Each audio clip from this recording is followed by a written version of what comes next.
Hai semua, balik lagi ke channel Jejak Merlin dan balik lagi sama saya di sini. Semoga nggak bosan-bosan ya. Nah, kalau teman-teman lihat judulnya pasti udah ngerti ya kita bakalan bahas apa, yaitu seputar kehidupan housekeeping di Australia. Jadi, kalau teman-teman followers di Instagram saya sebenarnya udah tahu ya beberapa dari ini, tapi saya tahu beberapa teman-teman yang suka nonton video saya di channel saya nggak semuanya follow Instagram saya, jadi sekalian saya sharing di YouTube ini dan semoga ini bisa jadi hiburan buat teman-teman semua. Oke, kalau teman-teman ingat waktu itu saya sempat sharing di story Instagram saya gara-gara nonton video-video yang lama di YouTube channel saya, dan waktu itu ketemu pas saya lagi interview si Rizdi dan dia membahas pengalaman dia waktu kerja sebagai housekeeping. Akhirnya tercetuslah ide untuk pengen tahu pengalaman aneh, unik, lucu, berharga atau apapun itu yang pernah dialami oleh teman-teman yang ikut WHV di Australia atau beberapa pengalaman teman-teman yang kerja sebagai housekeeping. Saya bakalan bahas satu persatu ya di sini dan nonton sampai akhir.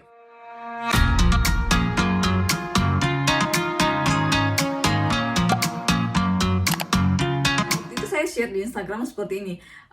Coba dong teman-teman sharing pengalaman lucu sebagai housekeeping. Awalnya hanya pengen tahu pengalaman lucunya apa aja, tapi ternyata melebar sampai pengalaman horor dan banyak lah. Jadi harus nonton sampai akhir. Mulai dari yang pertama dulu ya. Nggak lucu tapi bahagia karena sering dapat tips dong sampai $20. Nah, ini bener banget. Ini terutama kalau misalnya teman-teman kerja di 5-star hotel ya, biasanya tipsnya bakalan lebih gede. Semakin gede bintangnya, semakin tinggi juga tipsnya. Itu berdasarkan pengalaman saya pribadi juga. Waktu saya di Darwin dan kerja sebagai housekeeping di mungkin hotel bintang 3 doang ya, yang banyak kan backpacker atau orang-orang yang nggak terlalu kaya di sana. Tipsnya itu $2, kadang-kadang uang sen-senan, kadang-kadang nggak ada, kadang-kadang $1. Jarang sih dapat $5 atau $10, jarang banget. Nggak pernah malah saya dapat $10. Nah, pas sampai di Brisbane sini dan kalau teman-teman ingat saya pernah kerja di hotel bintang 5. Nah, waktu itulah pertama kali saya mulai mendapatkan juga tips yang sama seperti yang teman-teman sharing ini. Dapat tips $10, $20, seperti itu. Jadi kalau tipsnya sampai $20 kan itu lumayan ya. Itu hitungan 1 jam kerja loh, $20 di Australia. Which is kalau di Indonesia 200.000. Lumayan banget ya kerja di hotel. Oh, ini ada teman yang balas. Ingat nggak sering bawa banyak makanan dan bir dari hotel?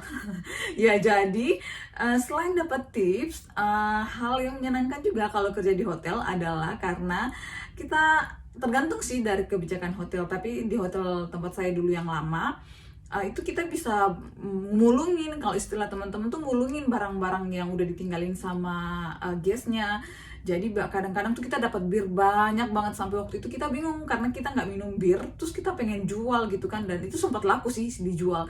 Kalau misalnya sebenarnya kalau kita punya kenalan yang suka minum bir atau punya link ke restoran atau kafe kecil seperti itu, kita bisa jual sih sebenarnya, dan itu bisa menghasilkan duit lagi kan. Soalnya bir per botol di sini kalau nggak salah $3 deh, kalau nggak salah ya, itu satu botol.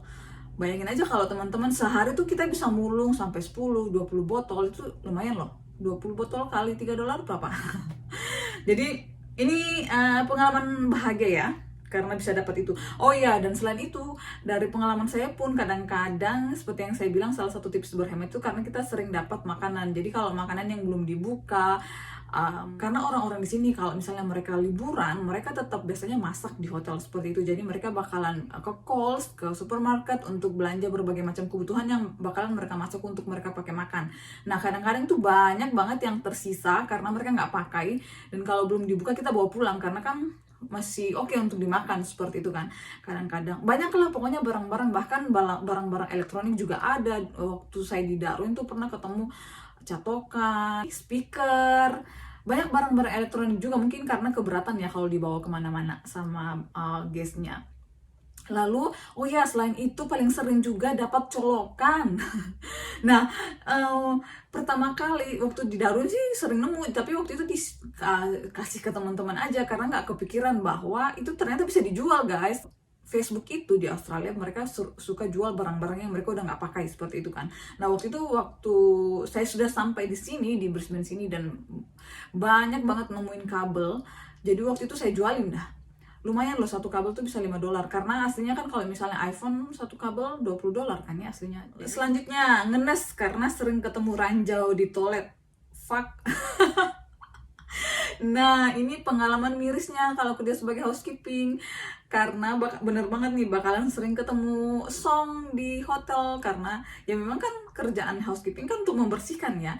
Dan dari pengalaman saya nggak ngerti sih kenapa orang-orang di sini rada malas untuk nge-flush toilet mereka. Jadi ini pasti bakalan sering banget ditemukan sama anak-anak housekeeping. Ayo anak-anak housekeeping ngakui siapa yang sering nemu ranjau nih. Kalau masih yang pipis masih oke lah ya.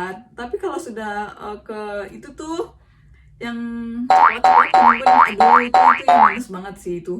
Dan itu yang bikin gue juga jadi udah nggak pengen kerja sebagai housekeeping lagi. Oh, ada yang nanya, Kak, di Aussie ada hantu nggak? Ada dong, ntar ya kita bahas di yang selanjutnya. Pengalaman lucu lagi, Sugar Grandpa dan babynya ada 8 kondom habis pakai. Oh ya, guys, ini sebenarnya sebelum ini sudah banyak respon-respon sebelumnya, tapi waktu itu saya nggak sempat simpan, dan ternyata kalau Instagram udah lama kehapuskan, jadi saya hanya beberapa doang ya yang saya mention di sini.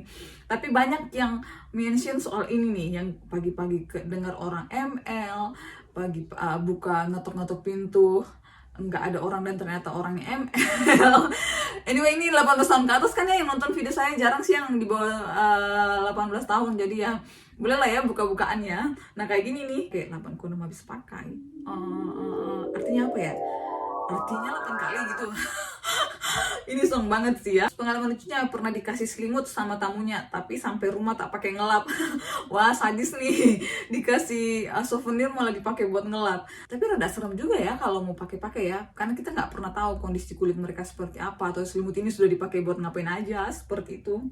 Terus selanjutnya, pas ngetok-ngetok lama nggak ada jawaban, kirain nggak ada orang. Pas buka, couple muda lagi, tit tit tit.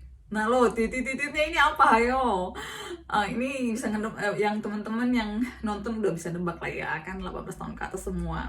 Nah, pengalaman ini saya juga sering ngalamin sih, terutama pas pindah ke di sini, karena waktu itu selain housekeeping, saya juga dapat tugas tambahan, yaitu aduh lupa nama kerjaannya apa ya, turn down shift or something like that, yang intinya kita kerjanya malam.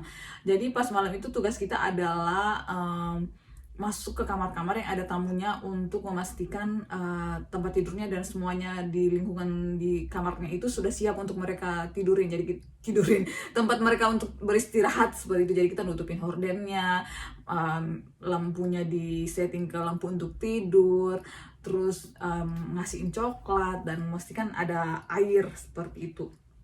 Nah, jadi itu sering banget kita ketemu, karena saya biasanya sih nggak ada tamu di dalam kamar, tapi saya nggak ngerti juga, waktu itu sempat beberapa kali ketemu orang yang kita udah ngetok-ngetok lama nggak ada suara kan, jadi ya kita kan punya kunci, jadi ya buka langsung aja, dibuka karena kita mikirnya nggak ada orang, ternyata yang keluar orang yang lagi keringat. Dan tau lah ya, dengan nafas yang seperti sedang habis maraton seperti itu. Ini sering banget sih kalau kayak gini. Jadi teman-teman yang kerja di hotel, hati-hati kalau ngetok-ngetok lama-lama, jangan langsung buka pintu aja, tapi make sure kalau nggak ada suara gitu. Terus ini ada juga serem, ada pemain rugby terkenal lagi nginep, kamarnya banyak darah. Wah, ini agak serem ya, karena ini mungkin habis main ya, jadi dia berdarah-berdarah gitu. Dan ini waktu itu saya responnya, kalau udah main darah-darahan, PPE udah wajib lah ya. Nah, ada yang bertanya sampai kapan hari. PPE itu apa sih? PPE itu personal protective equipment. Jadi kayak misalnya kalau di housekeeping mungkin gloves, kalau misalnya kayak COVID-19 sekarang ini, mask, gloves, dan berbagai macam lah ya, perlindungan diri seperti itu. Karena ya kita nggak pernah tahu kan ya, kalau darah dan pas di tangan ada yang luka, bisa masuk darahnya, dan bakteri-bakteri dan virus-virusnya bisa masuk ke badan kita, jadi hati-hati ya guys. Terus sering banget nemu underwear di kolong tempat tidur. Wah, dapat tips underwear ini. Kalau saya pribadi kayaknya nggak pernah ya. Saya nggak pernah nemu underwear. Tapi biasanya memang banyak barang-barang di bawah kasur, dan which is sebenarnya kita sebagai housekeeping itu harus memastikan itu clean. Karena dan beruntung waktu itu saya pernah sih, gara-gara saking rajinnya membersihkan bawah kolong tempat tidur, juga ketemu duit, malah sering ketemu duit di bawah. Nah, kalau ketemu underwear ya jangan sampai dibawa pulang ke rumah ya. Lanjut, kamar berhantu di hotel. Tiap mau ngebersihin kudu baca doa. Nah, wah ini kamar ini ada lanjutannya ya.